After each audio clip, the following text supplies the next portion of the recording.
Solid ba na leg bag ang hanap nyo? Well, etong HBA Pro leg bag ang may re-recommend ko. Paano ba naman kasi pagdating sa quality, napaka-solid. At this one guys is waterproof. Dito sa pinaka-front niya guys, nandito yung kanyang hard shell na napakaganda at napaka-astig din ng forma. At dito sa kanyang pinaka-unang packet, ayan, marami ka nang mailalagay dito guys. Kahit 3 cellphone kasya dito, isang t-shirt at pwede ka pang maglagay dito ng power bank. Sa ikalawang packet naman, pwede ka din maglagay dito ng mga personal mong belongings. Kagaya dun sa front, meron din siyang parang net pocket dito. So, pwede ka din maglagay dito ng wallet, cellphone, or kahit isang malaki na power bank. Ayan.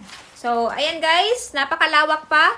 So, aside sa 3 phone, isang t-shirt, pwede ka pang maglagay dito kahit na coin purse. So, depende na lang sa inyo mga paps or mga moms kung ano yung gusto nyo ilagay dito sa leg bag na to. Dahil itong leg bag na to guys, recommended ko talaga. Dahil aside sa napakamura na, napakaganda pa ng quality at waterproof pa. Kaya naman kahit suot-suot mo to, habang umuulan, makakaasa ka na hindi mababasa yung inner part ng bag na to or yung mga gamit mo. So, pagdating naman sa kanyang strap guys, napakakapal din ng strap.